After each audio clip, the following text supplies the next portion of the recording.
কি হচ্ছে এখানে? মুসলিম কান্ট্রিতে আমরা নামাজ পড়তে পারতেছি না, তোমরা চাকরি করতে আসছো প্রাইভেট সেক্টর জব, সেখানে নামাজ নিয়ে পড়ে থেকে যাবে না।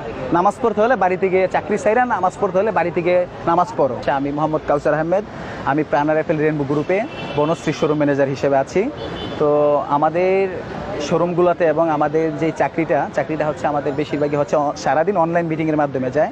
আদার্স তো কাজ আছে, আমরা একটা ম্যানেজার প্রায় 10 জনের কাজ করে থাকি, সেটা ডিটেলস বলা যদিও যাচ্ছে না, কিন্তু সবাই জানে। তো আমাদের মূল ইস্যুটা হচ্ছে আমাদের মিটিংগুলো, প্রতিটা মিটিং নামাজের টাইমে শুরু করে। এটা একদিন দুদিন হলে এটা আমাদের আসলে যায় আসতো না, আমাদের ব্যাপারে আমরা মাথায় নিতাম না। এটা হচ্ছে প্রতিনিয়ত হচ্ছে, যখন ব্যাপারটা প্রতিনিয়ত হচ্ছে তখন আমাদের মাথায় আসলো যে কি হচ্ছে এখানে? মুসলিম কান্ট্রিতে আমরা নামাজ পড়তে পারতেছি না। তখন আমি, আমার ভাই, আরও কিছু ভাই ছিল, ওই ভাই মিলে আমরা স্যারের কাছে আবেদন রাখি যে স্যার, নামাজের টাইমটা ছাড়া মিটিংটা আপনারা রাখেন, অন্তত 1:30 মিটিং রাখেন না, 2টার পর থেকে মিটিং রাখেন, আমরা সারাদিন মিটিং করতে রাজি আছি। তো একদিন বলল ঠিক আছে, এটা দেখা যাবে। এরপরের দিন আবার যখন বলি, তখন স্যারদের পক্ষ থেকে এরকমভাবে উত্তর আসলো যে ভাই, তোমরা চাকরি করতে আসছো প্রাইভেট সেক্টর জব, সেখানে নামাজ নিয়ে পড়ে থেকে যাবে না। নামাজ পড়তে হলে বাড়িতে গিয়ে চাকরি চাইরা, নামাজ পড়তে হলে বাড়িতে গিয়ে নামাজ পড়ো। তো আসলে আমরা সেখানে খুবই মর্মাহত হই। এই কথা শুনে আসলে আমরা 2-1 দিন আবার পর্যালোচনা করি, দেন আবার স্যারদের সাথে আমরা আবেদন রাখি, স্যার নামাজের টাইমে মিটিং রাখা যাবে না। দেন আমাদের রিটেল ম্যানেজার জাকির স্যার, আমাদের এরিয়া ম্যানেজার ইকরামুল স্যার আমার শোরুমে আসে। কেন আমি এটা জোরদার দাবি রাখি, আইসা বলে ভাই আপনি নামাজ নিয়ে এতভাবে পড়ে আছেন, তা আপনারা কি একদম ডাইরেক্ট আইসাই বলে, এই আমার পাশের এরিয়া ম্যানেজারকে বলতেছে কোন জামাত শিবিরের বাচ্চা আপনাকে কাউন্টার দিছে যে মিটিং করা যাবে না।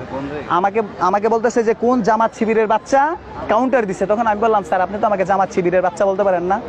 আপনারা মিটিং টাইমে যেন নামাজ টাইমে যেন মিটিংটা না করেন, তার জন্য অনুরোধ করছি আমি মুসলিম হিসাবে, সেই সুবাদেও তো আমরা আমাদের স্বাধীনতা পেতে পারি। পরে ওই স্যারের বক্তব্য এরকম, আমি জামাত শিবিরের বাচ্চা, আমাকে দেন ক্লোজ করে দিবে, কয়েকদিনের ভিতরে আমাকে ক্লোজ করে দিবে। তালমাতাল পাকাচ্ছে, ওনায় নানান ধরনের বকাবাদ্য করতেছে আমার শোরুমে আইসা। তখন আমি স্যারের সাথে কথাগুলোর উত্তর দিই, দেন স্যার চলে যায়। ওরা হচ্ছে প্ল্যানিং করে 2 তারিখে, এই মাসের 2 তারিখে, গত 2 দিন আগে প্ল্যানিং করে হুট করে আমার শোরুমে অডিট পাঠায়। আমি জানি না, আমি প্রোডাক্ট ডেলিভারিতে গিয়েছিলাম বাইরে, অডিট আমাকে ফোন দিছে, আপনি কোথায়? আমি বললাম স্যার আমি বাহিরে প্রোডাক্ট ডেলিভারিতে আছি। পরে বললো আপনারা তো আজকে হ্যান্ডওভার, কেন প্রোডাক্ট ডেলিভারিতে আছেন? আমি বললাম আমি তো জানি না স্যার কিছু। হ্যান্ডওভার হলে শ্রম আইনে আছে, একটা মানুষকে ক্লোজ করতে হলে অন্তত 1 মাস আগে নোটিশ দিতে হবে, 2 মাসের স্যালারি প্রদান করতে হবে, না হয় মেল দিতে হবে। কিন্তু ওনারা আমার কিছু দেয় নাই, মেসেজ, নোটিশ, কোনো কিছুই দেয় নাই, মেল। তখন আমি এরিয়া ম্যানেজারকে জিজ্ঞাসা করি আমার হ্যান্ডওভার হবে কি কারণে? তখন এরিয়া ম্যানেজার বলে আমি জানি না, হায়ার ম্যানেজমেন্ট জানে, সব স্যাররা আসতেছে, আপনি বসেন। তখন আমি শোরুম খুললাম, সবাই আসছে, ওনারা হচ্ছে এমডি স্যারের উপরে ক্লেম করছে যে এটা নাকি এমডি স্যার নির্দেশ দিচ্ছে আমাকে অবৈধভাবে হ্যান্ডওভার দেওয়ার জন্য। কিন্তু আমরা যতটুকু জানি এমডি স্যার এরকম কাজ করার কথা না, আমরা এমডি পর্যন্ত যেতে পারি না, আমরা ইডি পর্যন্ত যেতে পারি। তো এখন আমি শোরুমে ঢোকার পর ওদের বক্তব্য ছিল এরকম যে ভাই এটা প্রাইভেট কোম্পানি, আমাদের কোম্পানি, আমরা যখন তখন আপনাকে ক্লোজ করে দিতে পারি, আপনার এখানে কোনো রাইট নাই কোনো বক্তব্য রাখার। দেন আপনি এখানে কোনোভাবেই আপনি হ্যান্ডওভার থেকে বাঁচতে পারবেন না, বাঁচলে আপনারা সিপিডি দিয়ে দৌড়ে হেড অফিসে নিয়ে যাব। আমাদের আরএফএলের একটা সিপিডি টিম আছে, যেটা হচ্ছে আমাদেরকে মানে কেউ কোনো ম্যানেজার ক্রাইম করুক বা ওদের মতামতের বাহিরে চলে গেলে ওদেরকে হেড অফিসে নিয়ে যায়, ওই সিপিডি দিয়ে হেড অফিসে নিয়ে যায়, নিয়ে গিয়ে টর্চার করে। পুলিশ যেভাবে রিমাইন্ডে নেয় ওদেরকে ঠিক এভাবে রিমাইন্ডে নেয়। এখন কেন নামাজে বাধা দিচ্ছে এটা হচ্ছে আমাদের ধারণায় নেই। এটা হচ্ছে ওরা চাচ্ছে না কি দেশের ভিতরে, সেটা আমাদের ধারণায় নেই ভাই। আমরা ছোট মানুষ, আমরা শুধু নামাজে বাধা দিচ্ছি, আমাদের ধর্মীয় সকল কাজই, যেমন আমরা শবে কদরের সময় ছুটি পাই না, রাত 7টা-8টা পর্যন্ত ডিউটি করা লাগে, সরকারি ছুটি তো পাই না। দেন শুক্রবার পর্যন্ত আমাদেরকে ডিউটি করায়। আমাদের শবে কদরের রাতে আমরা নামাজ পড়তে পারি না, কারণ কি আমাদের সকালে ডিউটি আছে, সেটা বলে সকাল 10টায় ওরা শুধুমাত্র 2 ঘন্টা ছুটি দেয়। শবে কদরের রাতে নামাজ পড়ার পরে দিনে 2 ঘন্টা ছুটি দেয়, সারা রাত নামাজ পড়ে 2 ঘন্টা ছুটিতে হয়। ঈদের ছুটি তো মাত্র 3 ঘন্টা থাকে, এটা আমি আগেও বলে গেছি।